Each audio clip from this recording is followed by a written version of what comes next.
지난 시간에 출애굽기 11장부터 16장까지를 했습니다. 11장에서 이제 마지막 재앙 심판을 경고를 하게 되고 12장에서는 경고대로 유월절을 통해서 하나님께서 이스라엘 백성을 구원하시지만 피를 바르지 않은 애굽 사람들 그들은 심판하시는 것을 볼 수 있었습니다.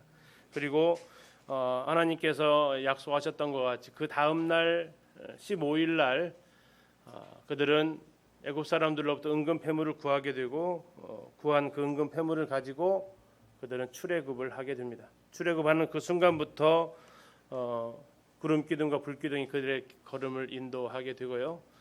그래서 그들이 이제 처음 난관에 부딪히는 곳이 홍해였습니다. 홍해 앞에서 그들은 다시 하나님 앞에 이제 원망하는 모습을 보이게 되고 그때 하나님께서는 모세의 지팡이를 홍해를 향해서 내어 밀라고 하셨고 그 일을 통해서 홍해를 밤새도록 동풍이 불게 하셔서 홍해를 가르십니다. 이스라엘 백성들은 그 200만이 넘는 그 인구가 홍해를 마른 땅으로 건넜다고 성경은 기록하고 있고 그들을 뒤쫓아왔던 애굽의 병거들은 다시 모세가 홍해를 향해서 손을 지팡이를 내밀었을 때에 물이 합쳐져서 그들은 하나님의 심판을 당하게 됩니다. 홍해를 무사히 건너고 나서 그들이 제일 먼저 한 행동이 뭐였습니까? 뭐였죠? 하나님 앞에 찬양을 했습니다. 모세가 하나님 앞에 먼저 찬양을 하고 그 다음에 미리암이 이어서 찬양을 하게 됩니다. 그러면서 그들은 이제 광야길을 본격적으로 출발을 하게 되는데 그들의 처음 목적지는 어디입니까? 시내산이 됩니다. 시내산. 그들은 시내산을 향해서 하나님께서 모세에게 나타나셨던 그 산을 향해서 그들은 가게 됩니다. 가면서 그들 앞에 또다시 어려운 일들이 당하죠. 3일 후에 그들은 첫 번째 마실 물이 없어지는 그래서 쓴 물을 발견했는데 물이 오히려 써서 더 원망하게 되는 일들이 이제 나타나게 되죠. 그러다가 나뭇가지를 던져서 그 물이 다시 회복되어진 일이 벌어지고 그러다 또 그들은 이번에는 이제 먹을 걸 가지고 불평을 하니까 애굽에서 나올 때 발효되지 않은 것들 다 싸가지고 나왔는데 그것들이 이제 다 양식이 떨어지면서 먹을 게 없으니까 또 불평하게 되고 그래서 하나님께서는 낮에는 만나를 아침에 내려주시고 또 메추라기를 보내주셔서 그들의 필요를 공급을 하십니다. 자, 이런 가운데서 그들은 계속해서 시내산으로 이제 행로를 하게 되는데 16장까지 그들은 4번에 걸쳐서 벌써 하나님 앞에 원망을 하는 모습을 보았습니다. 오늘 17장부터 시작을 해서 그들이 시내산에 도착하기 이전에 있었던 일들 그리고 시내산에 도착해서 하나님께로부터 말씀과 성막의 식양을 받으면서 하나님의 언약 관계에 들어가는 그 과정들을 오늘 같이 이렇게 살펴보도록 하겠습니다. 자, 지금 이제 17장으로 가서 보시면 이스라엘 백성들의 그 장소가 나올 때 좀 표시를 해주시면 좋겠다고 했습니다. 17장에 보시면 그들이 떠난 곳이 있습니다. 17장 어디를 떠났습니까? 신광야를 떠났습니다. 신광야 우리가 16장에서 신광야에 이르렀다라고 있었습니다. 신광야에 이르렀다. 그리고 그때가 애굽에서 나온 후 둘째 달 15일이었다. 2월 15일이었다. 이게 만 한 달 만에 그들이 신광야에 도착을 한 거고요. 그곳에서 그들은 다시 이제 시내산을 향해서 출발을 합니다. 신광야에서 떠났고 그 노정대로 도착한 곳이 어디입니까? 르비딤이라는 뜻을 가지고 있습니다. 르비딤 이건 평원이라는 뜻을 가지고 있는데요. 시내산에 가기 전에 마지막 이벤트가 있었던 사건이 있었던 장소가 르비딤입니다. 그러니까 큰 흐름으로 간다면 애굽에서 그들이 출애굽을 해가지고 그들이 나와서 마라에 도착을 하게 되고요. 마라에서 쓴물 사건을 경험을 합니다. 그래서 치료하는 하나님 여호와를 경험하고 16장에서 신광야에 도착을 합니다. 신광야에서 그들이 하나님 앞에 또다시 원망을 하죠. 그래서 그들이 이제 하나님께로부터 그 원망하는 소리를 들으셨다라고 얘기를 하면서 거기에서 그들에게 만나와 메추라기를 공급하시는 장면을 볼 수 있습니다. 그리고 거기서 그들이 이제 그것을 먹고 그 다음 장소가 바로 르비딤에 도착을 했다라고 보시면 됩니다. 그러니까 출애굽하면서 여러 가지 사건들이 있었던 그 중에서 마라에서 한 번의 사건이 있었고, 신광야 16장이 신광야에서의 사건이고, 17장의 장소는 르비딤이라는 장소가 되겠습니다. 여기에서 그들은 다섯 번째로 5차 원망입니다. 17장 2절에 보니까 백성이 모세와 다투었다라고 나와 있습니다. 백성이 모세와 다투었다. 다툰 이유는 무엇입니까? 우리에게 뭐를 달라고 그래요? 물을 주어 마시게 하라 합니다. 우리에게 물을 주어 마시게 하라. 이거 몇 번째랑 비슷한 시험이 돼요? 네, 첫 번째, 마라에서의 목말라 죽겠다라는 거죠. 목말라 죽겠다. 예수님께서 그 마태복음 6장에서 너희는 무엇을 먹을까, 무엇을 마실까, 무엇을 입을까 염려하지 마라라고 나오는데, 이게 이 출애굽 상황을 쭉 보면 계속 그들이 지금 넘어지는 이 상황은 뭐와 뭐예요? 마실 거 하고 먹을 거예요. 마실 거, 먹을 거. 자, 이거 보면서 무슨 생각이 드세요? 왜 자꾸 여기에 넘어질까요? 이것은 우리가 일상생활이에요. 삶이에요. 그냥 삶의 모습이죠. 어떤 특별한 이벤트나 어떤 특별한 행사가 있는 게 아니고 이건 매일의 그냥 삶이에요. 선악과도 지난번 말씀드렸지만 선악과 자체도 그냥 삶의 일부분이었어요. 먹는 거 문제였거든요. 이들에게 동일하게 일어나는 것은, 그럼 한 번 시험을 끝나고 물 문제가 해결되었으면 다시는 물 문제가 나오지 않느냐, 또 다시 나오는 거죠. 뭐는 좀 달라요? 양상은 좀 달라요. 그때는 쓴 물이 있었는데 이제는 쓴 물 자체도 없어요. 그죠? 그래서 물이 있었기 때문에 대책이라도 있었어요. 나뭇가지를 집어넣어서라도 물이 달아지게 할 수 있었는데 이제는 아예 물 자체가 없는 곳입니다. 여기에서 이제 그들은 하나님 앞에 원망하는데, 하나님한테 직접적인 원망을 한 게 아니고 모세와 다투었다라고 얘기를 하고 있습니다. 그리고 3절에 보면 거기서 백성이 목이 말라 물을 찾으며 그들이 모세에게 대하여 뭐 했다고 나와 있어요? 원망했다고 나와 있습니다. 모세와 다투고 모세와 원망하는 일이 일어납니다. 그때 이제 모세가 4절에 모세가 여호와께 부르짖습니다. 어떤 상태까지 갔냐면 4절 끝부분에 보시면 그들이 조금 있으면 뭐 할 지경이라고요? 내게 돌을 던질 지경이다라는 상황이에요. 굉장히 이제 생명의 위협까지 느끼는 아주 극한 상황까지 도달을 해 있는 상황입니다. 이때 하나님께서 나타나셔서 5절입니다. 5절 뒷부분 보시면 이스라엘 장로들을 데리고 나일강을 치던 네 지팡이, 하나님이 역사하셨던 그 지팡이입니다. 손에 잡고 가서 6절 내가 호렙산에 있는 그 반석 위 거기서 내 앞에 설 것인데 거기서 그 반석을 쳐라라고 얘기하고 있습니다. 자, 그 반석이 어디에 있다고요? 호렙산에 있다고 나와 있습니다. 그러면 르비딤하고 호렙산 시내산은 거리가 어떻다는 얘기예요? 네, 그리 멀지 않다라는 얘기입니다. 이 르비딤의 위치를 파악할 때 그것을 참고를 파악을 하는 거죠. 그렇게 멀지 않은 곳에 곧 다 왔다라는 얘기죠. 그런데 그 앞에서 이제 그들은 진을 치게 되고 거기에서 반석을 치라고 합니다. 그러면 물이 나올 것이라고 하고 반석을 쳤더니 어떻게 됐습니까? 물이 실제로 나오게 됩니다. 그래서 그곳의 이름을 무리바 또는 마사라고 부르게 됩니다. 자, 반석을 치라겠는데 고린도전서에서 이 반석은 누구라고 얘기하고 있어요? 네, 그리스도라고 얘기를 하고 있습니다. 그리스도를 통해서 반석이 되신 주님께서 그들에게 생명수를 공급하시는 이런 모습을 이제 고린도전서 10장 4절에서 늘 따라다니는 반석이 있었니 그것은 그리스도라고 얘기하고 있었습니다. 결국 주님께서 이렇게 고통을 당하심으로 우리에게 생명수가 흘러나오는 이런 모델을 보여주고 있는데요. 이들이 했던 이 행동들에 대해서 신약 성경에도 히브리서에서 이렇게 얘기를 하고 있습니다. 히브리서 3장을 잠시 가서 좀 보도록 하겠습니다. 히브리서 3장 7절 8절에 제가 읽어드리겠습니다. 히브리서 3장 7절입니다. 그러므로 성령이 이르신 바와 같이 오늘 너희가 그의 음성을 듣거든 광야에서 시험하던 날에 거여가던 것 같이 너희 마음을 완고하게 하지 말라. 자, 이 광야에서 시험하던 날이 바로 이 무리바 마사 사건인데요. 너희 마음을 뭐하게 하지 말라고 그랬어요? 아까 이건 어디에서 누구한테 쓰였던 말이었죠? 바로한테 쓰였던 단어였죠. 바로가 하나님께서 계속해서 심판을 더하셨던 이유가 뭐였어요? 바로가 자신의 마음을 완고하게 했거든요. 지금 근데 그 동일한 길을 누가 걷고 있냐면 이스라엘 백성들이 계속해서 하나님 앞에서 완고한 마음으로 불평하고 불만을 표하는, 모세를 대적하는 이런 모습들을 보이고 있는데 하나님 그렇게 하지 말라라고 권고하고 계십니다.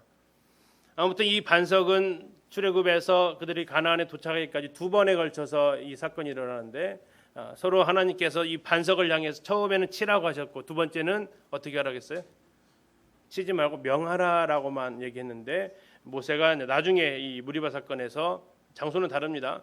여기서 다시 이제 반석을 치면서 모세는 들어갈 수 없는 이러한 죄를 짓게 됩니다. 자, 그리고 나서 그들에게 이번에는 어려움이 찾아왔는데 어떤 어려움이냐면 유목민이었던 아말렉이 이스라엘을 공격해서 온 것입니다. 창세기 36장을 보면 아말렉은 누구의 아들이에요? 네, 에서의 아들입니다. 에서의 동생은 야곱이죠. 네, 그러니까 에서와 야곱 그 둘이 무슨 관계예요? 쌍둥이 관계였죠. 그런데 누가 장자의 명분을 이어가요? 야곱이 이어갑니다. 그리고 에서는 어디에 거했다고 그랬죠? 세일산 동편으로 가게 됩니다. 그리고 그들이 이제 하나님 언약과는 떨어진 삶을 살게 되고 그들은 앞으로 어떤 역할을 하게 되냐면 하나님의 언약 백성을 자꾸 괴롭히는 역할을 합니다. 특히 이 아말렉은 성경에서 하나님께서 말씀하신 아주 내가 대대로 싸우겠다라고 하셨던 민족이 바로 아말렉 족속이고 그래서 많은 성경학자들이 이 아말렉을 육신의 비유를 합니다. 자, 육신의 비유를 하는데 그 이유가 뭐냐?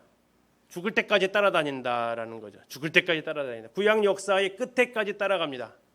구약 역사책에서 제일 마지막 책은 역사책에서 제일 마지막 책은 무슨 책이에요? 말라기는 선지서고 역사책에서 제일 마지막 책은 느헤미야입니다. 느헤미야 바로 앞에 있는 책이 에스더예요. 에스더까지 아말렉은 따라옵니다. 죽을 때까지 따라오는 것이 우리 육신이고요. 다음에 구원받은 이후에 제일 먼저 부딪히는 것이 제일 먼저 나를 공격해오는 것도 아말렉이었거든요. 첫 스타트가 출애굽 이후에 첫 그들을 맞서 싸웠던 민족이 아말렉 족속이었어요. 구원받은 이후에 침례받은 이후에 동일하게 우리를 계속해서 먼저 공격하는 것은 그 누구도 아닌 내 육신이 나를 계속해서 대적하는 이런 모습을 보게 됩니다. 이 아말렉 이따가 좀 더 보도록 하고요. 이 아말렉이 리비딤의 진을 치고 있는 이스라엘을 공격합니다. 이때 하나님께서 모세를 통해서 여호수아를 싸우도록 하시고 모세는 여호수아를 부릅니다. 그리고 이제 명령을 하죠. 사람들을 택해서 아말렉과 싸워라. 여호수아라는 이름이 처음 등장을 합니다. 처음 등장을 했지만 어쨌든 모세에게 있어서 여호수아는 잘 알고 있었던 사람이었겠죠. 그리고 굉장히 리더십이 있었던 사람으로 보이고 충성된 모습을 갖췄을 것입니다. 그런데 중요한 것은 뭡니까? 여호수아에게 있어서 전쟁은요. 낯선 거예요? 익숙한 거예요? 굉장히 낯선 거죠. 이들은 뭐 하면서 살다 왔었죠? 종살이하고 무거운 짐 나르는 것은 익숙할 거예요. 짐 나르고 뭐 일하는 것은 굉장히 익숙했지만 뭐는 낯설어요? 싸우는 것은 낯설어요. 그들에게 있어서 뭐 벽돌 만드는 도구는 익숙했지만 뭘 잡기는 또 낯설어요. 무기 잡기는 굉장히 낯설어요. 뭐 들고 나갔을까 한번 생각 한번 해보세요. 전쟁할 때 뭐 들고 나갔을까요? 지금 무기는 아니겠죠. 뭐 들고 싸우러 나갔을까요? 칼이 있었을까요? 없어요. 칼은 한참 후에 나오는 무기이고요. 뭐 철을 만드는 게 쉬운 일이 아니거든요. 뭐 들고 나갔을까요? 아마 이제 목동들이 동물 목축을 했으니까 이제 막대기나 몽둥이나 같은 나무 들고 나갔겠죠. 이 아말렉 사람들은 뭐 들고 왔을까요? 그들은 아마 이제 살해 도구들이 있었을 겁니다. 이들은 전쟁하려고 나온 민족이 아니기 때문에 무기를 갖추고 나오는 민족이 아니었고요. 또 이 여호수아도 군사도 싸워본 적이 없지만 장군으로 싸워야 되고 전술을 익힐 시간도 없었고 데리고 나가는 백성들은요. 더할 나위 없죠. 이들은 진짜 말하면 오합지졸들이죠. 근데 문제는 뭐예요? 이게 잘못 싸우다가 잘못하면 뭐 할 수 있다? 한 방에 죽을 수 있다. 애굽에 살다가 나와가지고 광야에서 자칫하면 정말 무슨 죽음을 당할 수 있는, 그 죽음 당할 수 있는 상황인데 나 혼자 죽는 것도 괜찮겠지만 그래도 누구의 목숨까지 달려 있는 전쟁입니까? 이스라엘 많은 남자들의 목숨까지 달려 있고 만약 그 전쟁에서 패하면 그 여파는 어디까지? 이스라엘 본진까지 영향을 줄 그러한 상황 가운데 여호수아가 출전을 하죠. 그런데 이 일을 모세가 직접 하지 않고 여호수아한테 맡깁니다. 그럼 모세는 뭐 하겠다는 거예요? 기도하겠다라는 겁니다. 모세가 기도하겠다고 하면서 내가 이제 지팡이를 들고 산에 서겠다라고 이야기를 합니다. 그러면서 전쟁이 이제 시작이 되는데 싸움의 성패가 어떻게 하면 이깁니까? 모세가 손을 들면 이깁니다. 어떻게 하면 지고요? 손을 내리면 져요. 몇 번 내렸다 올렸다 해봤을 거 아닙니까? 그러죠? 올리면 하나님 앞에 기도하다가 이제 이기는가 보다 그러면 됐다 좀 내려면 갑자기 지고 있으면 또 올려야 되고 또 기도하고 또 내리고 보니까 옆에서 이제 두 사람이 얘기를 했을 거 아닙니까? 아론과 홀이 보니까 올리면 이기는데요. 내리시면 지는데요. 그래가지고 계속 이제 들고 있는 거죠. 손 들고 있는 벌 받아보셨어요? 얼마 시간 되면 아파오시던가요? 요즘 학교에서 이 벌도 못 줘요. 학교에서 요즘 이 벌도 못 주는데 5분 이상 버티기 쉽지 않죠. 그러니까 어떻게 합니까? 그 옆에서 어떻게 합니까? 12절 17장 12절 보면 이렇게 나와 있어요. 모세의 팔이 피곤함에 그들이 돌을 가져다가 모세의 아래에 놓아 모세를 앉게 합니다. 그리고 아론과 홀이 한 사람 이쪽 한 사람 저쪽에서 모세의 손을 붙들어 올렸어요. 양손을 이렇게 붙들어 올렸겠죠. 누구 팔이 더 아플까요? 모세의 팔도 아프긴 아프겠지만 모세의 팔은 어차피 붙들린 거고 양쪽에 있는 사람들의 팔은 어땠을 것 같아요? 우리는 모세의 팔만 아팠을 거라고 생각하지 마시고 양쪽에서 붙들어 올리는 사람들도 굉장히 힘들었을 거예요. 아마도 제 예상으로는 한 팔로 붙들었다가 또 바꿨다가 하지 않았을까 싶어요. 왜? 내리면 지니까. 자, 이것을 그런데 누구도 알고 있었냐면 여호수아도 알게 된다는 얘기죠. 자, 이 싸움의 성패는 내가 잘 싸우고 못 싸우는 것에 있지 않고 어디에 달려 있다고요? 여호수아가 잘 싸우는 능력에 달린 게 아니라 모세의 손이 내려왔느냐 내려오지 않았느냐에 달려 있다라는 거죠. 자, 그러면 이제 모세도 아니고 여호수아도 아니고 누구에게로 관심을 좀 돌려보냐면 이스라엘 백성들 여자와 아이들로 잠시 한번 가볼게요. 카메라를. 여호수아가 싸우고 있고 모세는 산에서 손을 들고 있어요. 아이들과 여자들과 싸움에 나가지 못한 많은 백성들은 누구를 쳐다보고 있을까요? 여호수아 쳐다볼까요? 모세 쳐다볼까요? 번갈아 봤겠죠. 그죠? 번갈아 봤을 거예요. 그런데 진다 그러면 모세를 자꾸 의지하는 거죠. 지고 있으면 여호수아 응원하는 게 아니라 지고 있으면 모세 응원하는 거예요. 모든 관심이 여호수아에게 쏠리는 상황이 아니라 누구에게요? 모세한테 쏠리는 상황이 돼요. 내가 사역을 하는데요. 내가 사역을 하는데 성도들이 나한테 관심은 안 둬요. 누구한테 관심을 두냐면 사역 안 하면서 기도하신다는 분한테 관심을 둬요. 어떠실까요? 싸울 맛이 나요, 안 나요? 해외에 나가 있는 선교사들의 성패는 누구한테 달려 있을까요? 우리는 자꾸 이제 까먹죠. 누가 잘해야 된다고 생각하냐면 사역하는 사람들이 잘해야 된다고 생각을 해요. 저도 교회학교를 하면서 이제 어떤 일들을 자꾸 이렇게 맡깁니다. 이건 이제 형제님들이 한번 해보시면 좋겠다고 이렇게 넘겨주는 일들이 있어요. 그때 이제 중요한 것이 한번 해봐라는 게 아니에요. 한번 해봐. 이제 나도 고생했으니까 너도 고생해봐. 이런 차원이 아니라고요. 어떠한 마음으로 넘겨줘야 돼요? 이기고 지는 것은 누구 책임으로 돌리겠다? 내 책임이다. 형제는 그냥 해라. 그리고 이 사역의 성공과 실패는 내 책임으로 생각할 거니까 내가 다 감당할 거니까 형제 열심히 해라 하고 넘겨주는 거지. 나도 여태까지 이제 애썼으니까 너도 한번 해봐.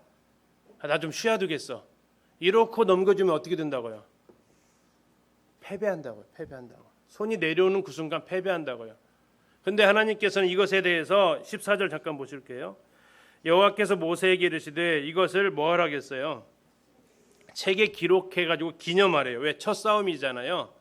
특히 누구한테 이것을 외워 들리라고 그랬어요? 여호수아한테 이것을 외워서 들리래요. 자, 앞으로 하나님은 아셨을 거예요. 뭐 할 것을요? 여호수아가 앞으로 많은 싸움을 해야 될 것을 알았다고요. 여호수아가 앞으로 모세의 뒤를 이어서 정복 전쟁에 나갈 것을, 요단강 건너가서 그런 땅들을 차지할 것을 하나님께서는 아셨기 때문에 이거 여호수아한테 반드시 어떻게 하라고요? 외워서 들려줘라. 외우려면 어떻게 해야 돼요? 계속 반복해서 해야죠. 계속. 뭘 알게 하시려고 여호수아한테? 싸움의 성패는 칼과 창에 있지 않다라는 걸. 나중에 이 여호수아가 이 사실을 외웠을까요? 안 외웠을까요? 네, 잘 외웠어요. 여호수아서 8장에 가서 보면 여호수아가 가나안 땅, 요단강을 건너가서 두 번째 만나는 성이었던 아이성과의 싸움이 있어요. 아이성에서 싸우는데 여호수아가 이제는 모세처럼 직접 나가서 현장에서 뛰는 장군이 아니고 뭐 하는 사람이었을까요? 총지휘하는 사람이었어요. 총지휘하는 사람. 자, 여호수아 8장을 잠시 가서 좀 보시면 여호수아 위치를 모세가 했던 그 위치가 됩니다. 8장 18절을 보시면 제가 읽어드리겠습니다. 여호와께서 여호수아에게 이르시되 내 손에 잡은 단창을 들어 아이를 가리키라. 이 아이 성입니다. 내가 이 성읍을 내 손에 넘겨주리라. 여호수아가 그의 손에 잡은 단창을 들어 그 성읍을 가리키니. 그러자 이제 복병들이 일어나서 공격하기 시작을 해요. 여호수아가 직접 싸운 거 아닙니다. 자, 언제까지 단창을 들고 있었을까요? 언제까지요? 26절 보실게요. 26절. 아이 주민들을 진멸하여 바치기까지 여호수아가 단창을 잡아든 손을 뭐 하지 않았어요? 거두지 않았어요. 자, 여호수아 제대로 외웠죠. 외운 것뿐만 아니라 실전에 적용했죠.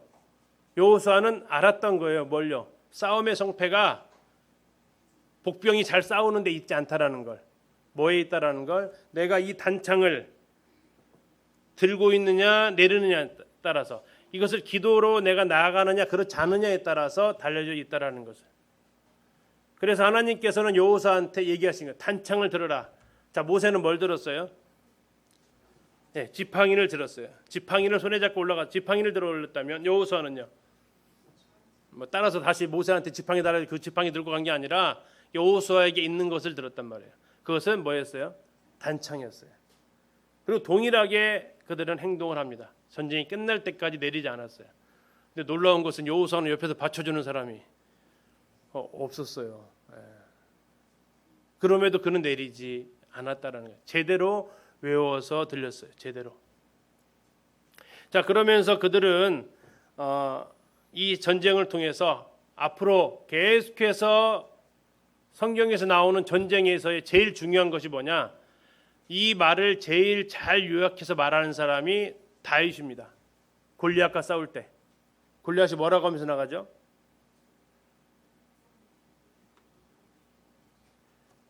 여호와의 구원하심이 칼과 창에 있지 아니함을 알게 하실 것이다.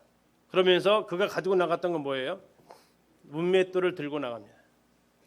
제가 가지고 있는 건 나가는 거죠. 남의 거 가지고 가는 게 아니라. 중요한 것은 뭡니까? 여호와의 구원하심은 칼과 창에 있지 아니하다라는 거죠. 하나님께서 싸우시는 전쟁이다라는 겁니다. 그래서 계속해서 역사서를 쭉 읽어가시면 하나님이 싸우시느냐 이스라엘 백성이 싸우느냐 이 싸움이에요. 이스라엘 백성이 자기가 군대를 자꾸 불립니다. 이게 사울의 정책이에요. 용사들을 자꾸 모으기 시작해요. 우리 식으로 하면 자꾸 스펙을 쌓아서 뭔가 해보려고 해요. 안 된다라는 것을 하나님 가르쳐 주세요. 하나님 앞에 나아가는 것이 승리의 비결이다라는 것을 알게 되고, 이것은 여호수아에게 외워 들리고 동일하게 이 시간 나에게 계속해서 외워 들려야 될 말씀이기도 합니다. 첫째는 내가 누군가에게 어떤 일을 부탁하고 맡겼다면, 그리고 누군가가 내가 하던 일을 해야 될 상황이라면 어떻게 해야 된다고요? 거기에 대한 책임은 그 사람이 지는 게 아니고 내가 지는 거다. 두 번째, 그 일의 성공과 실패는 내 책임이다 하고 맡기는 거지. 왜 그렇게밖에 못 싸웠어? 이렇게 하게 되면 그 전쟁은 승리할 수 없습니다. 그리고 아론과 훌, 모세 옆에서 도와줬던 두 사람인데요. 아론은 모세의 3살 위 형이고, 요세푸스에 보면 이 훌은 미리암의 남편으로 소개를 하고 있습니다. 다시 말하면 자형이 되는 거죠. 하나는 형이들을 옆에서 들어주고 하나는 자형. 다시 말하면 둘 다 자기보다 나이가 많으신 분들이에요. 자기가 나이가 많음에도 불구하고 모세의 뭐에 위치에 섰어요? 동역자 위치가 서요. 이게 우리나라는 참 쉽지 않은 문화죠. 나이라는 문화. 그런데 이들에게 있어서 모세는 자신들보다 어린 동생뻘 또 손 아래 처남이었지만 우리식으로 표현하면, 그러나 그를 위해서 옆에서 동역하는 자세를 취하게 되고, 나중에 모세는 이스라엘 백성들을 놔두고 산에 올라갈 때 그 무리를 이 두 사람한테 맡기고 갑니다. 서로가 신뢰의 관계가 형성되어져 있는 아름다운 모습을 볼 수가 있습니다. 이게 지금 지난번 말씀드렸던 대로 김승학 씨 주장은 아니고, 거기는 아예 갈 수도 없는 땅이고 전통적인 견해로서 말하고 있는 르비딤이라는 지역입니다. 아까 반석을 쳐서 물을 냈던 곳, 이곳이 그곳이고요. 아말렉과 싸웠던 곳, 이곳입니다. 그 지형을 잠시 좀 보도록 하겠습니다. 시내산 근처에 있는 지형이 되겠습니다. 자, 저기 보세요. 저기가 그 12절에 신광야를 떠났다 그랬죠? 네. 지금 저기 신광야고 저 가운데 모래가 있잖아요. 네. 모래가 있고 저 뒤에 산 같은 데가 있죠. 네네. 저 산 같은 데가 르비딤 골짜기예요. 아. 그렇죠? 그러니까 신광야가 보이고 지금 저 끝에가 네. 지금 르비딤이에요. 네. 그래서 12절에 신광야를 떠나 어디요? 르비딤 갔다 그래서 네. 한눈을 볼 수가 있어요. 와. 자, 지금 신광야에서 르비딤 쪽으로 볼게요. 예. 저쪽이 쫙 네. 르비딤이구나. 저기를 이제 떠나서 네네네네. 이제 르비딤으로 자, 르비딤으로 가는 거예요. 네네네. 아까 뒤에 봤던 그 부분으로. 아까 볼 때도 굉장히 멀었잖아요. 네. 아, 저런 데 있으니까 불평불만을 안 할 수가 없죠. 그쵸. 아우. 근데 와디 같은 데는 저렇게 조금씩 네. 우기 때 이렇게 물이 자랐고요. 어. 자, 이제 르비딤으로 가까이 갈수록 저렇게 지형이 험해져요. 오. 험해지는데 지금 골짜기. 저 어머. 골짜기 보세요. 네. 나무가 많이 보이죠? 네. 저것도 이제 오아시스라고 볼 수가 있어요. 아. 그래서 자, 이제 이곳에서 진을 치고 그 다음에 이제 무슨 일이 벌어져요? 오. 지형을 그래서 보는 거예요. 싸우는 자, 거죠. 지형 아말렉과의 사진을 한번 싸움. 보면서 이제 네네네. 보면서 설명을 해야 이해가 돼요. 네, 르비딤 골짜기 자 보세요. 저기 이제 모세가 손을 들고 기도했다는 데서 보면은 지형이 저렇게 돼요. 아, 예. 자, 그러니까 좁잖아요. 네. 좁으면 넓은 데서 싸우면 누가 이기겠어요? 당연히 60만이죠. 60만이 이죠. 아무리 싸움을 잘해도 여러 명이 달겨들으면 그러니까 뒤에서 보면 가만히 평지에서 있어. 싸우면 이스라엘이 못 이기는 거예요. 그쵸. 근데 저렇게 르비딤 골짜기에서 싸우면 누가 싸웁니까? 성경에 보면은 앞을 친 게 아니고 아말렉 군대가 뒤를 쳤어. 나쁘지 않더라고요. 네네네. 약한 사람을. 뭐 싸움이라는 게 뭐 비열한 거 저런 거 안 따지잖아요. 그쵸, 그쵸. 뒤를 친 거. 그러면 저 골짜기를 저 사진을 보는 것처럼 저 골짜기를 이렇게 보면서 뒤에 있는 사람이 몇 명이나 싸우겠어요? 저 한번 보세요. 저 오. 아스팔트 도로가 있으니까 네. 뭐 앞에 뭐 100명이 쓰겠어요. 뭐 200명이 쓰겠어요. 그럼 누구만 싸워요? 예, 리비딤 지형을 이렇게 좀 볼 수 있고요. 아말렉 아까 말씀드린 대로 대대로 싸우시겠다라고 했던 민족이고, 어떻게 싸워서 이기느냐? 내가 싸워서 이기는 게 아니라 기도하는 나의 동역자들이 있어야 이긴다라는 것을 보여주고 있습니다. 이 아말렉에 대해서 실패했던 사람이 있고 성공했던 사람이 있는데요. 실패했던 대표적인 사람은 사울 왕이죠. 그래서 다 진멸하라고 했는데 좋은 동물하고 아가 왕을 살려두게 됩니다. 그러면서 핑계대면 뭐라고 핑계대요? 하나님 앞에 제사 드리려고 그랬다라고 얘기를 하죠. 그때 유명한 말을 사무엘이 합니다. 뭐라고요? 순종이 제사보다 낫다라고 하면서 사울의 왕위가 이제 다윗에게로 옮겨가게 됩니다. 한편 다윗은 아말렉 사람을 쳐서 그들을 이제 무찌르게 되고, 그래서 아말렉이 거의 영향력을 발휘하지 못하게 됩니다. 그러다가 이제 마지막 영향력을 발휘하는 것이 에스더 때 하만이라는 사람, 이게 아각의 후손으로, 왕족의 후손으로 등장을 하게 됩니다. 그리고 모르드게, 유대인의 후손이었죠. 하만이 모르드게를 죽임으로 인해서 뿐만 아니라 이스라엘 민족, 유대 민족 전체를 심판하려는 것까지 나아가는 것이 바로 아말렉. 지금 이 순간 출애굽기 17장부터 역사서 마지막 부분에 해당되는 에스더까지 대대로 싸우는 민족 아말렉이 됩니다. 자, 그리고 출애굽기 18장의 이 장소는 어디로 나와 있습니까? 이 시내산에 그들이 도착을 하게 되는데요. 이게 원래 19장에 시내산에 도착을 하고요. 그런데 18장에 있는 장소가 역시 시내산에 도착을 하는데 내용이 순서가 좀 바뀌어져 있어요. 도착한 다음에 만나야 되겠죠. 만난 다음에 도착하는 게 아니라 시내산에서. 근데 왜 그러면 18장과 19장을 바꿔놨느냐? 앞으로 19장부터는 굉장히 긴장감 있는 내용들이 전개가 돼요. 율법과 관련되어져서. 그래서 18장에 있는 것을 앞으로 좀 보내고 19장부터는 율법을 어떻게 하나님께 받고 언약 백성이 되는지를 아주 쭉 스토리가 깨지지 않게 전개하기 위한 것이 아닌가 이렇게 싶습니다. 자, 이들이 시내산에 도착해서 19장 2절에 도착했다고 나오는데요. 그때 누가 찾아오냐면 모세의 장인하고 모세의 아내 그리고 모세의 두 아들이 옵니다. 자, 5절에 보니까 어떻게 나와 있냐면 모세의 장인 이드로가 모세의 아들들과 그의 아내와 더불어 광야에 들어와 모세에게 이르니 곧 모세가 하나님의 산에 진친 곳. 하나님의 산이 어디예요? 시내산이죠. 시내산. 그래서 아까 말씀드린 19장 1절은 뭐라고 되어 있냐면 이스라엘 자손이 애굽 땅을 떠난 지 3개월이 되던 날 그들이 시내 광야에 이르니라 이렇게 나와 있어요. 그러니까 순서가 좀 바뀌었다는 얘기죠. 알 수 있습니다. 자, 만나니까 얼마나 할 얘기가 많았겠습니까? 얼마나 많은 일들이 있었어요. 그래서 모세가 그동안에 있었던 일들을 이드로한테 전부 다 이야기를 들려줍니다. 그 이야기를 들어보니까 이드로가 뭐 합니까? 10절입니다. 18장 10절. 이드로가 이르되 여호와를 찬송하리로다.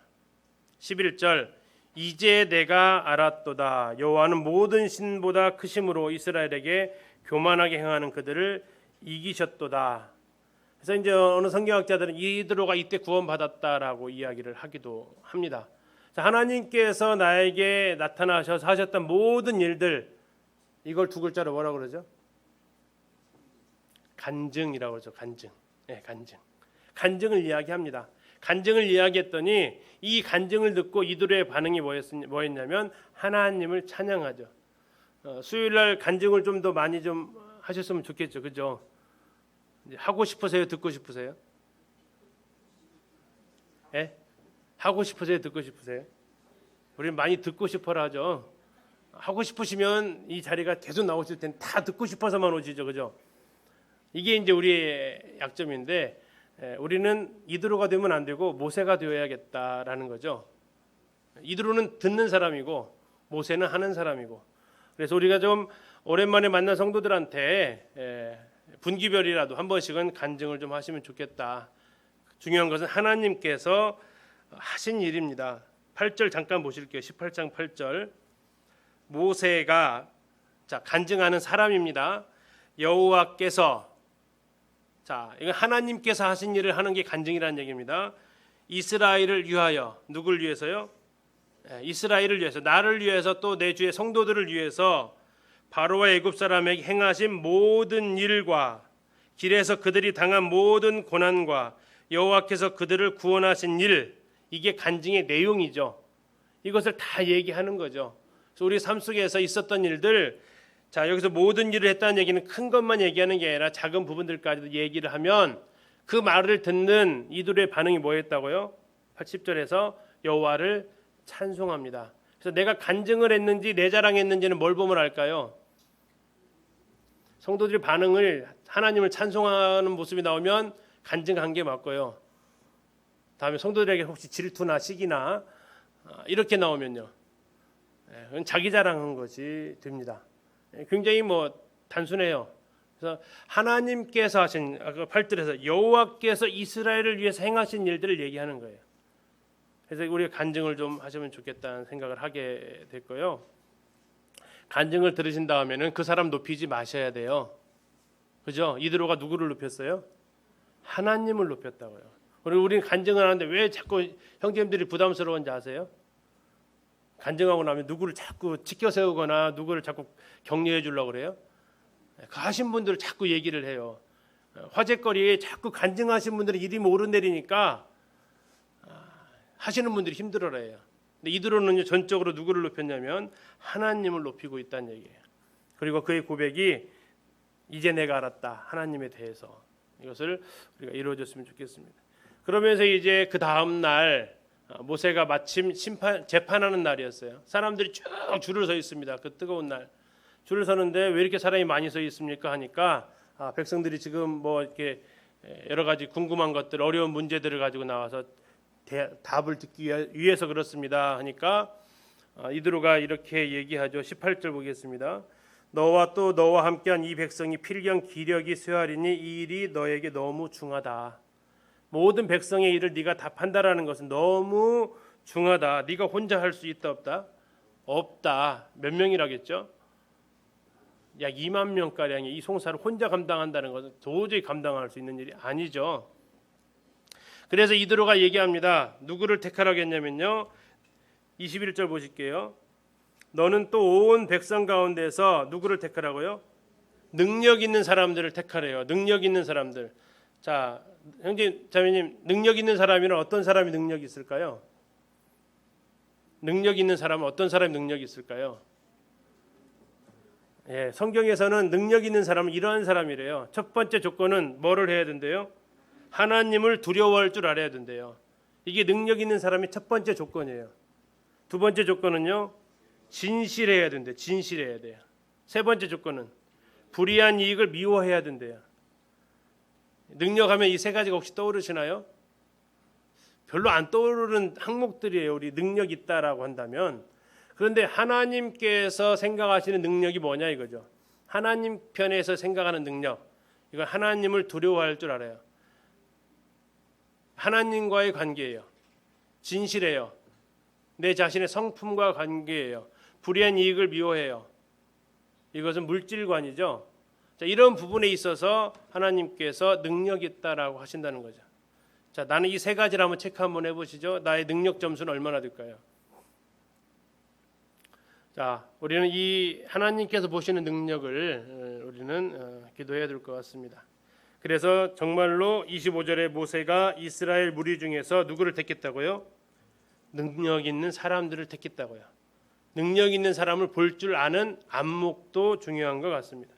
자, 그렇게 해서 아마 모세의 일이 많이 수월해졌을 거고요. 자, 이 부분에 대해서 여러 가지 이야기를 합니다. 이게 과연 하나님께로부터 온 지혜냐 아니면 사람의 지혜냐? 어떻게 생각하세요? 하나님이 주신 걸까? 하나님 이들을 보내서 주신 걸까요? 아니면 모세가 힘드니까 그냥 좋은 말 나오니까 채택을 한 걸까요? 네, 성경학자들 사이에서도 갈립니다. 네, 왜 갈릴까요? 성경이 여기에 대해서 아무 얘기를 안 해요. 잘했다 또는 잘못했다 얘기하지 않아요. 또 하나는요. 이것으로 인해서 굉장히 일이 줄어든 것은 사실입니다. 근데 나중에 어떤 일도 벌어지냐면 이들이 모세를 뭐 하고 나서냐면 대적하고 나서요. 그때의 파워는 어땠을까요? 백성들이 대적하는 거하고 여기 70명이 나중에 장로들이 나오는데 그런 장로들이 대적하는 거하고요. 이 파워가 다르죠. 굉장히 힘들어집니다. 그래서 성경은 여기에 대해서 가타부타 얘기하지 않으세요. 또 이를 인해서 참 잘한 좋은 측면도 있고 그렇지 않은 측면도 나타나는 것도 뒤에서 보면 알 수 있습니다. 자, 어쨌든 18장은 시내산에서 있었던 일인데 순서는 19장이 먼저라는 거 말씀드렸습니다. 자, 19장으로 다시 가서 장소를 또 체크를 좀 해주시겠습니다. 19장 1절 이스라엘 자손이 어디에 이르렀다고요? 신의 광야에 이르렀다. 신의 광야, 호렙산 앞에 있는 광야. 호렙산 앞에 있는 광야. 근데 2절에 보니까 그들이 어디를 떠나왔어요? 르비딤을 떠나서 시내 광야 이릅니다. 그런데 이것은 먼 거리를 이동한 것은 아니에요. 거리적으로는. 왜 그러냐면 이 반석을 내리쳤잖아요. 그 물 한번 문제 드릴게요. 반석을 내리친 후에 그 물은 다 마시고 끊어졌다 아니면 계속 나왔다. 네? 일회용이었다 영구적이었다. 어땠을 것 같으세요? 네, 계속 나옵니다. 거기서 계속 나와요. 네. 그 물이 이스라엘 백성들이 적어도 진을 떠나기까지는 계속해서 그들이 물을 공급을 받습니다. 나중에 어떻게 그걸 알 수 있냐면 나중에 그들이 그 앞에서 뭐도 하냐면 빨래도 해요. 마실 물도 없는데 빨래할 물이 있었을까요? 이건 불가능하죠. 이스라엘 200만이 빨래를 한다니까요. 자, 그래서 보통 이 상황은 시내산에서 내린 그 물, 호렙산에서 바위를 깼던 그 물이 이쪽까지 쭉 계속해서 흘러서 그들이 진에서 약 여기서 길게는 11개월 이상을 살 수 있게 됩니다. 물이 없었던 지역이잖아요. 근데 그렇게 반석에서 나온 물, 우리 주님께서 주시는 그 생명수는요, 어떻다고 일회용이 아니다라는 겁니다. 자, 1절에 보시면 3개월이 되던 날 이렇게 되어 있어요. 여기에 대한 해석이 굉장히 많아요. 3개월이 되던 날, 첫 번째 해석 3월 1일 날, 어떤 영어 성경에 그렇게 되어 있어요.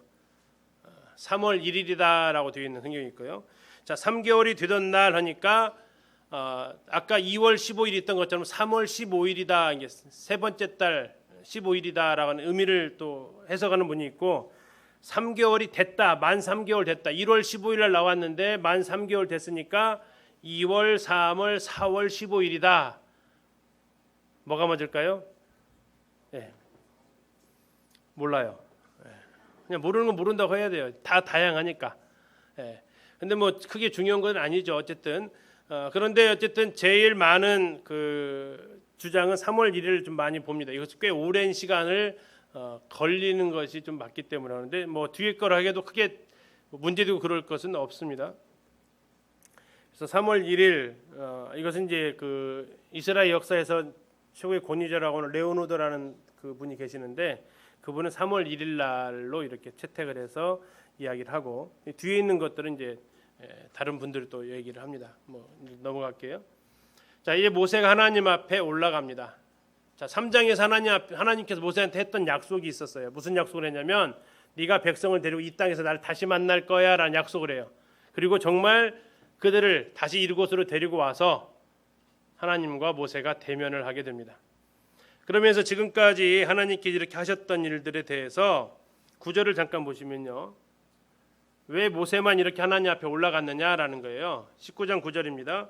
여호와께서 모세에게 이르시되 내가 빽빽한 구름 가운데서 너에게 임함은 내가 너와 말하는 것을 누가 듣게 하려고요? 백성들이 듣게 하며 또한 너를 뭐 하려고? 영영이 믿게 하려 함이니라. 자, 누구를 위한 특별한 배려였다고요?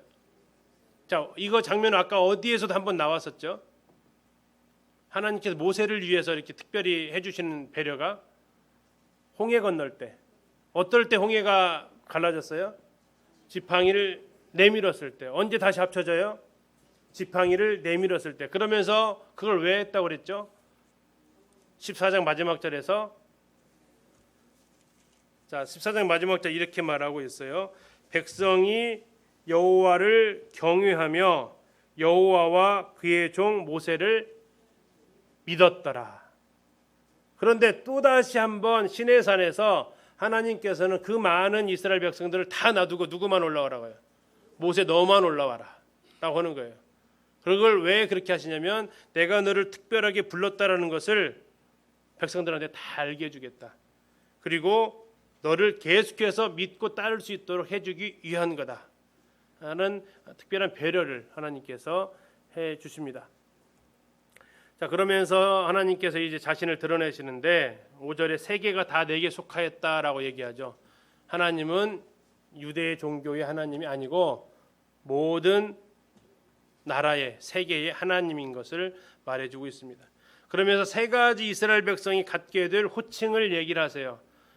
첫 번째 호칭은 뭡니까? 5절에 나와 있습니다. 너희는 모든 민족 중에서 뭐가 된다고요? 내 소유가 되겠다. 이게 세큘라라는 단어입니다. 세큘라. 또는 시큘라라고도 하고요. 이것은 뭐냐면 귀중한 재산, 두 글자로 하면 보물. 너는 나의 뭐라고요? 보물이야라는 거예요. 이스라엘 백성아, 너희들은 나의 뭐라고요? 보물이야. 특별한 보물이야. 특별한 기업이야라는 거예요. 자, 옆에 보물이 보이시나 보세요. 네, 보이세요? 자, 그분들을 원어로 한번 해보겠습니다. 시큘라. 이게 보배라는 뜻이에요. 보배. 하나님의 보배, 나의 보배. C자에다 너무 발음을 세게 하시는 분들이 계시는데 세큘라, 시큘라, 너는 나의 보배다라는 거예요. 옆에 분들을 보실 때 그렇게 보십시오. 보배로. 두 번째는 뭐가 된다고요? 6절에 너희가 내게 대하여 뭐가 돼요? 제사장 나라. 자, 제사장은 자기를 위해 존재해요? 다른 사람을 위해 존재해요? 다른 사람을 위해서 존재하는 게 제사장이잖아요. 근데 여기서 이제 이스라엘 백성이 착각을 하죠. 나만 하나님 앞에 제사 드릴 수 있는 특권이 있어라는 겁니다. 제사장은 자기를 위해서 제사 드리는 사람이 아니거든요. 이 착각을 하는 거죠. 자기를 통해서 누구를 하나님 앞에 인도하는 것이 제사장인데 내가 하나님 앞에 나만 하나님 앞에 제사 드릴 수 있는 사람으로 착각을 합니다.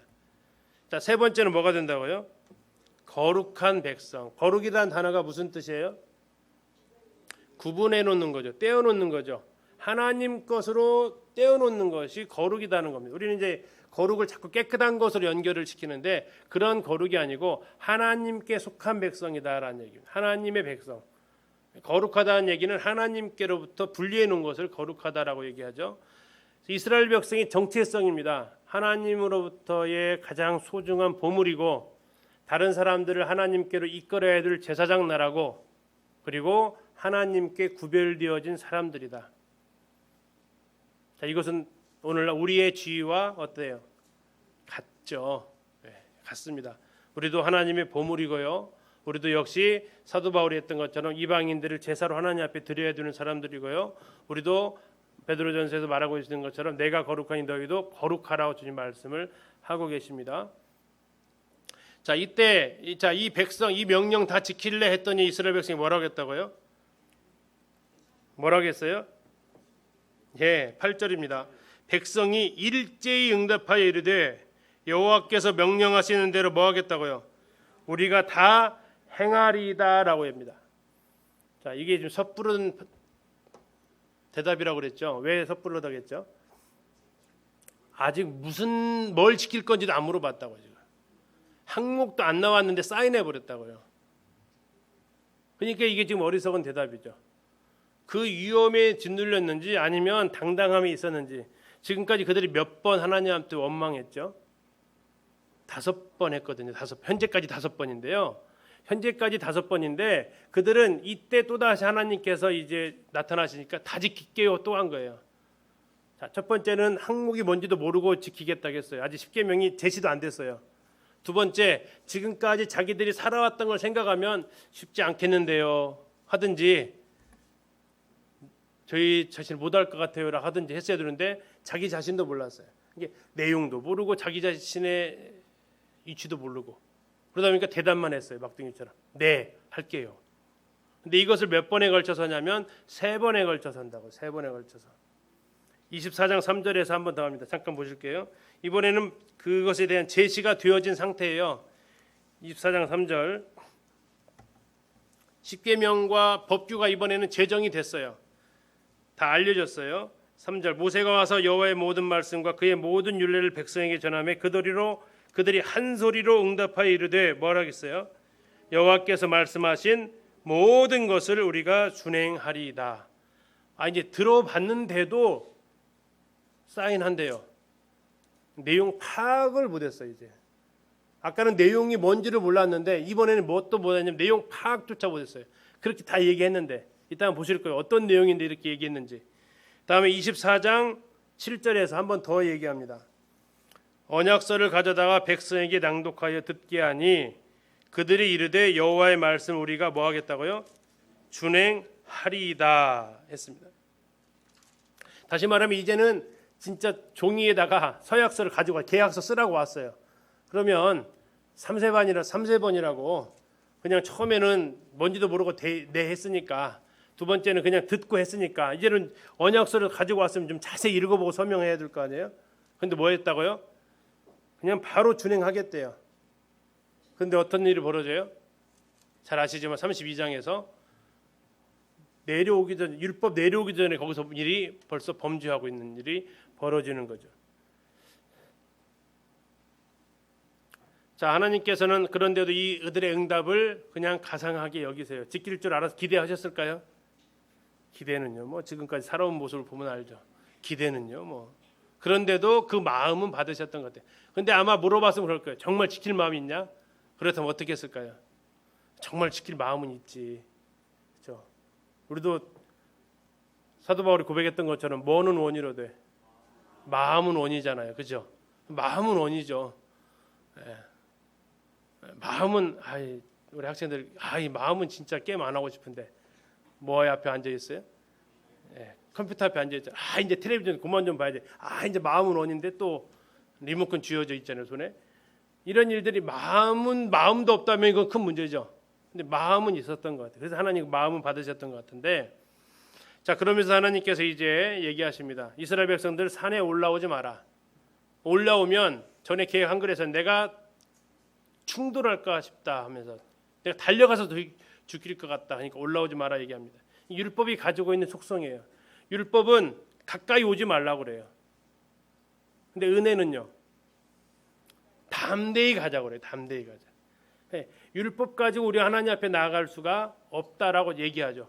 그런데 은혜는 우리 하나님 앞에 담대히 나아갈 수 있다고 얘기해요. 자, 모세가 시내산에 몇 번 올라갔을까요? 보편적으로 3번 올라갑니다. 얘기를 합니다. 3번은 왜 3번이죠? 첫 번째 만나러 갔어요. 두 번째 십계명 받으러 갔어요. 내려와가지고 깨버렸잖아요. 그러니까 또 다시 받으러 가죠. 그래서 보통 3번으로 알고 있지만 정확하게 성경에 있는 단어들을 확인해 보면 8번 올라갑니다. 8번. 자, 단어를 한번 찾아보시고 잠깐 쉬도록 하겠습니다. 자, 19장 3절 한번 보시죠. 19장 3절. 모세가 하나님 앞에 뭐 했습니까? 올라갔죠. 거기다 1차라고 쓰시면 돼요. 1차. 처음 올라간 거예요. 시내산에. 물론 그 전에 애굽에 들어가기 전에 한번 올라갔었습니다. 그거 빼고요. 나와서 출애굽한 이후에 1차입니다. 7절 보세요. 모세가 뭐 했어요? 내려왔죠. 그러니까 한번 올라갔다 내려왔죠. 이게 첫 번째입니다. 8절 보세요. 자, 백성 일제히 다 지키겠다고 합니다. 모세가 백성의 말을 뭐 했대요? 여호와께 전했어요. 전했는데 이게 올라간 건지 어떻게 하냐? 14절을 보니까 알 수 있어요. 14절에 모세가 어디에서 내려왔어요? 산에서 내려왔죠. 그러니까 하나님한테 말씀을, 백성의 말을 전하기 위해서 뭐 한 거예요? 올라갔던 거죠. 그리고 올라갔다가 14절에서 산에서 내려왔어요. 그렇죠? 두 번이죠. 20절 보겠습니다. 여호와께서 시내산 곧 그 산 꼭대기에서 강림하시고 모세를 그리로 부르시니 모세가 뭐 했대요?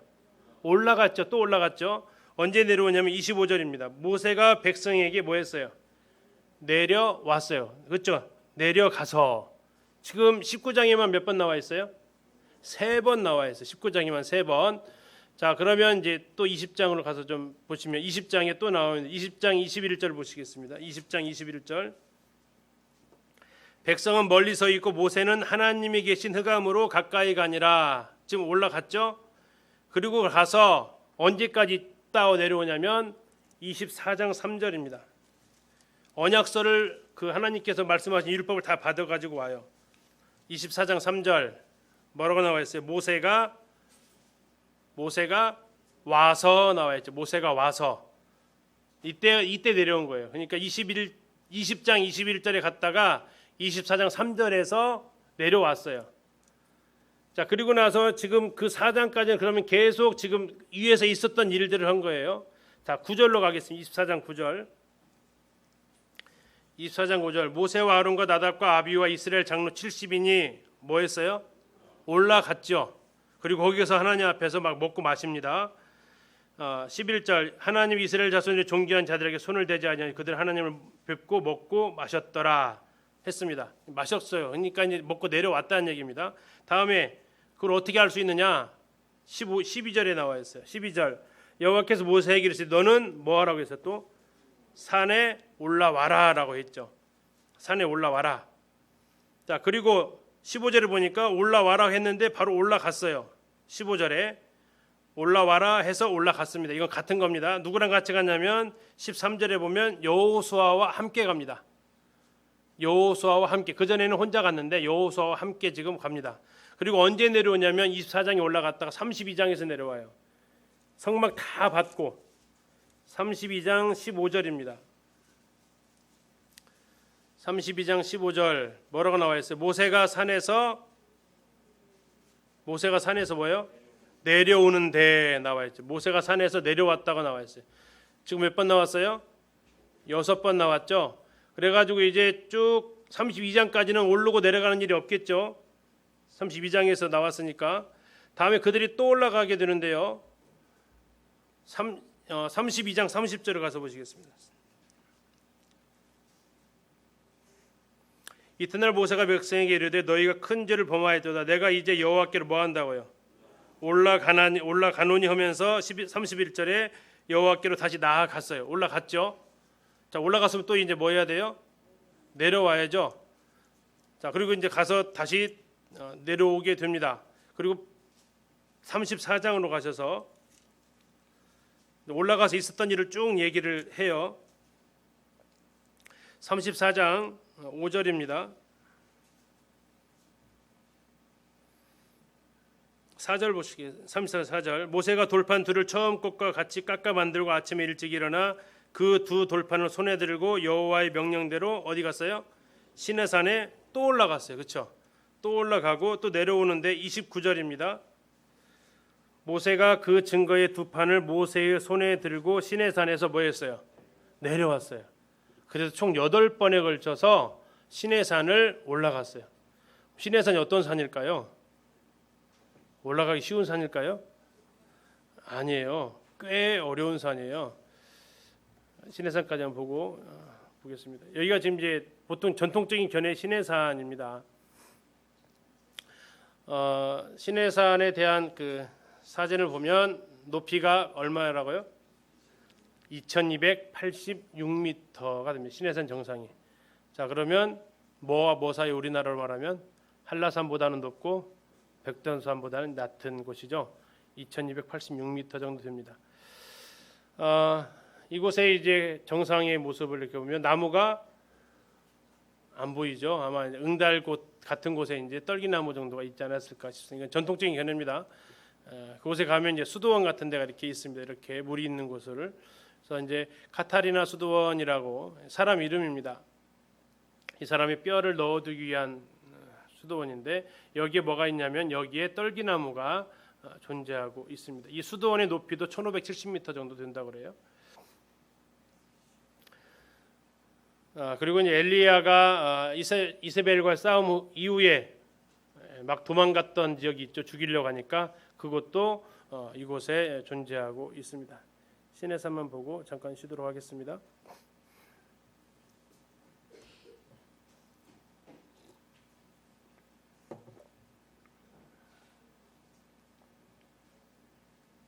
어떤 곳인지 한번 또 영상을 보도록 하겠습니다. 제발 무사. 직접 눈으로 네. 예벨 무사라고 하죠. 예벨 무사. 빠르게 이동하고 있는데요. 저건 지금 차로 이동하는 네, 이제 거니까. 시내산으로 가는 길이고요. 예. 시내산 이제 가까이 갈수록 이렇게 네. 이제 험해요. 세상에. 시내산은 아닙니다 아직. 네. 시내산에 가니까 이제 시내산 이제 가까이 다 왔어요. 아. 자, 그리고 저기는 이제 시내산이에요. 오. 이제 시내산인데 나무 한 폭이 없죠. 네, 그러네요. 다 그냥 아주 그래서 돌로. 네. 색다른 모습의 이 시내산을 볼 수가 있어요. 그 태양이 딱 비치고. 그리고 저곳이 바로 시내산 앞에 이스라엘 백성들이 진을 치는 거예요. 어머나. 지금 이거 낙타를 타고 가고 있죠? 네. 넓은 지역 저곳이 바로 시내산 앞에 있는 그 시내 광야예요. 저곳에다가 이제 이스라엘이 이제 진을 치고 있었고, 아이고. 이제 모세는 이제 여기를 떠나서 시내산 올라간 거죠. 네. 시내 광야의 모습을 멀리에서 시내산 쪽에서 바라본 시내 광야의 모습을 지금 이렇게 볼 수가 있습니다. 험난하겠어요. 네, 그래서 아침에 보면 네. 저기 아주 장관해요. 바위가 아주 붉은색으로 물들어 있는 모습을 볼 수가 있고요. 이제 신해산 저에 올라가는 지점인데 네. 신해산 올라가려면 저기가 한 1,500m 고지예요. 그러니까 1,500m부터 이제 그 걸어서 올라가고 네. 어떤 사람들은 이제 이렇게 낙타를 타고 이제 오. 올라가요. 그래서 지금은 이제 낙타를 타고 올라가는 곳인데 네네네. 예, 염소도 있고 원소도 조금 염소죠? 길러요, 조금씩. 푸른 기아지. 목사님 낙타 타고 올라가시지 힘들게. 이게 많이 신해산이라는 왜냐면- 모세도 이렇게 올라가죠. 그런 생각을 했는데 네네. 염소는 올라간다. 그 모세는 걸어서 올라가면 내가 어떻게 낙타를 타고 실감이. 올라가느냐. 목세- 진짜 모세- 그래서 안 올라갔어요. 아, 목사님 그러면 다음 여정을 걸어서 가신다는. 제가 저기를 글쎄요 한 네. 40번도 더 갔을 텐데. 저기가 뭐냐면 네네. 아시아 형제 저기가 고백의 문이에요. 고백? 내 죄를 알렸다. 그래서 그 고백을 한 사람만이 저리 갈 수가 있어요. 통과를 할 수 있다는 거. 그러니까 수도사가 딱 지키고 있다가 네. 내 죄를 고백해야 이 길로 통과할 수 있다. 그러니까 아. 저곳이 모세가 올라가는 길이에요. 아.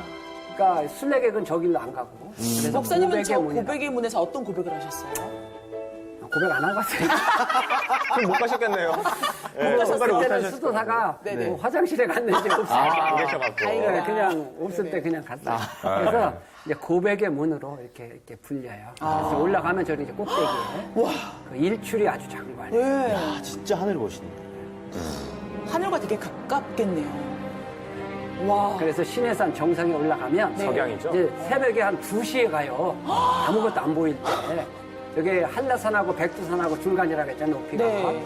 여기 이제 많은 순례객들이 이제 2시쯤에 올라가면 네네. 해 뜨기 전에 도착하거든요. 아. 그러면 이제 해 뜨는 모습을 아, 일출을. 네. 보려고. 그러니까 저기서 어떤 찬양을 가장 많이 부를 것 같아요? 주님의 높고 네, 그것도 위대하시 아니구나. 해 뜨는 내부터 실로아. 여기는 물이 없어요. 그래서 이제 시온의 영광이, 그다음에 이제 참 아름다워라 네. 그것도 많이 부르고요. 외국 사람들도 저렇게 해도 많이 오네요. 많이 와요. 이제 해가 드디어 뜨잖아요. 세상에. 예, 저기 뜨면 이제 햇빛에 의해서 뒤에 신해산이 쫙 그냥 막 붉은색으로. 어머머머머머. 물들잖아요. 와. 아이, 나무가 없으니까 아주 색다른 모습의 그러네요. 그 일출을 볼 수가 있어요. 그래 보면 깜깜할 때는 배는 게 없잖아요. 그쵸. 배는 게 없이 한 3시간을 올라간단 말이에요. 배는 게 네. 없이. 그러다가 아침에 해가 딱 뜨면 자기도 놀래. 내가 이만큼 높이 올라간다. 응? 그만큼. 그러니까 복을 못 가요. 3시간을 올라간다고 생각해요. 낙타 타거나. 아, 진짜 힘들겠죠. 근데 모세는 거기를 올라가서 40일 동안은 물 한 모금도 안 마시고 예. 그렇게 이제 그런 거죠. 신해산 모습을 우리가 이렇게 자세하게 볼 수가 있습니다. 사방으로 다 나무 한 폭이 없는 돌산이죠, 돌산. 완전 돌산이죠. 목사님 저기 40번을 가셨다고요. 40번은 대박이다. 야, 어떻게 40번을 그러니까요. 올라갔어요? 저희도 자. 지금 봤을 때 힘든데. 예. 드디어 이제 예, 잠시 쉬었다가 10분 쉬었다 하시겠습니다.